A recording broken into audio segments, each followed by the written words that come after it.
Hello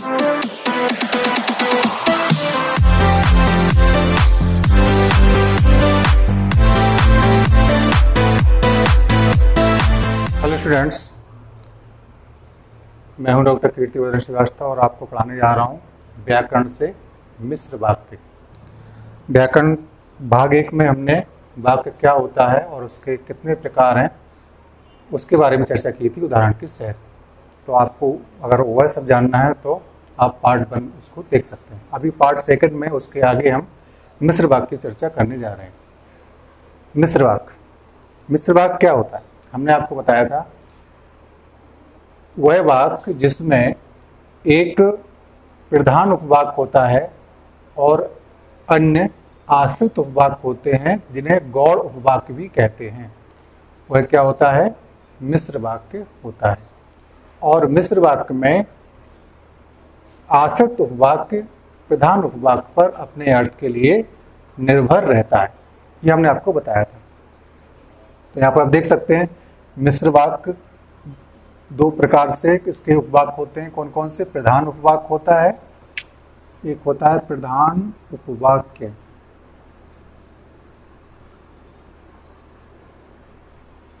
और दूसरा कौन सा होता है? आश्रित उपवाक्य।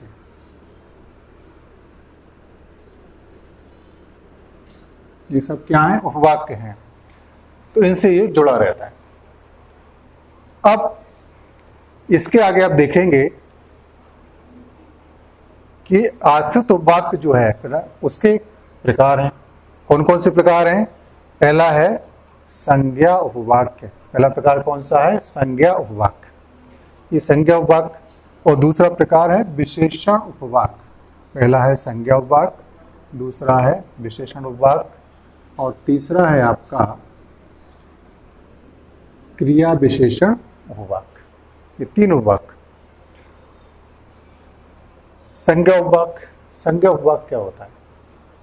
जब कोई वाक्य संज्ञा की तरह कार्य करने लगे तो वह संज्ञा उपवाक्य कहलाता है। और संज्ञा का प्रयोग जहां जहां हो सकता है वहां वहां यह वाक्य आता है। दूसरा है विशेषण उपवाक्य। संज्ञा उपवाक्य को उदाहरण हम देख चुके हैं पिछले वीडियो में, एक बार फिर से दे देते हैं। जैसे उसने मुझसे कहा कि कल घर आ जाना। जैसे ये हो कि उसने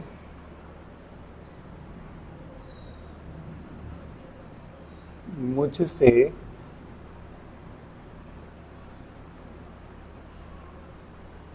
कहा कि कल घर आ जाना। अब ये वाक्य क्या है? संज्ञा। ये जो है मिश्र वाक्य है। मिश्र वाक्य में ये संज्ञा वाक्य। संज्ञा वाक्य कैसे पता चलता है? इसमें की आ रहा है, यहाँ में दिखा हमने शो किया है, का इसमें शब्दांश होता है, उससे वो जुड़ा रहता है। तो ये क्या है? ये संज्ञा वाक्य है। कहाँ से पता चलेगा? यहाँ से, की से लेकर के ये यहाँ तक, ये संज्ञा वाक्य, आश्रित वाक्य। और मुख्य कहाँ पर है? ये ऊपर। चलिए, इसके बाद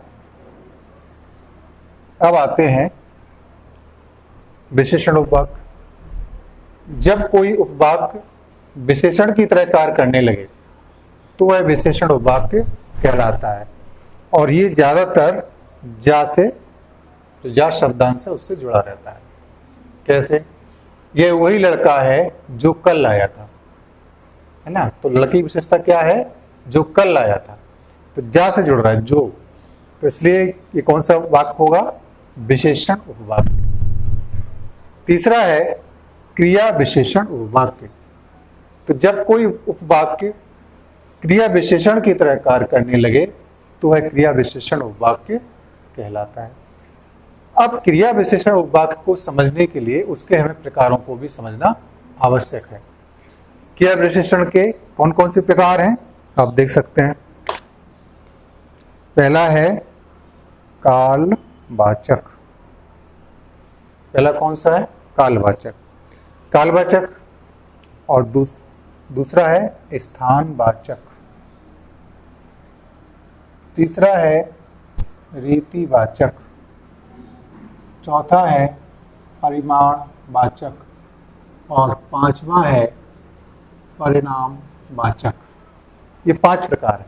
किसके प्रकार हैं? क्रिया विशेषण उपवाक के। अब आते हैं सबसे पहले जो पहला प्रकार है उसको क्या बोलते हैं? कालवाचक। काल का मतलब क्या होता है? समय, टाइम। तो जिस वाक्य में समय के बारे में बात की जा रही होगी वो कालवाचक वाक्य होगा। जैसे उदाहरण देखिए, लिखा हुआ है जब तुम आए तब वर्षा हो रही थी। जब तुम आए तब वर्षा हो रही थी, मतलब जब तुम आए उसी समय वर्षा हो रही थी, उस समय की बात हो रही है। तो इसलिए क्या है? कालवाचक वाक्य हो गया। फिर है स्थानवाचक। नाम से स्पष्ट है, जहाँ स्थान की बात हो रही होगी, जगह की बात हो रही होगी तो वो स्थानवाचक। जैसे जहाँ तुम रहते थे वहीं मैं रहता था, उसी स्थान पर मैं रहता था जहाँ तुम रहते थे। तीसरा है रीतिवाचक। रीतिवाचक, रीति का मतलब होता है किसी काम को करने का ढंग, विधि।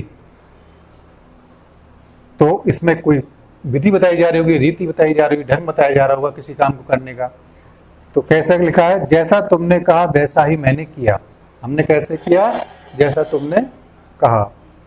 इसके बाद फिर है चौथा परिमाणवाचक। परिमाणवाचक में क्या है? परिमाण मतलब क्वांटिटी। इसमें जितना उतना जैसे शब्द आते हैं, जैसे जितना उसने काम किया उतना उसे फल मिल गया, ये परिमाणवाचक हो गया। फिर है परिणामवाचक। परिणाम का मतलब क्या होता है? रिजल्ट। कोई काम करने किया उसका क्या रिजल्ट होगा उसके बारे में बात होगी। तो इसमें ज्यादातर यदि तो इस तरह की बातें होती हैं। तो परिणामवाचक में क्या होगा? यदि उसने मेहनत की होती तो पास हो गया होता। तो मेहनत करने का परिणाम क्या है? पास होना। तो इसलिए ये है परिणामवाचक।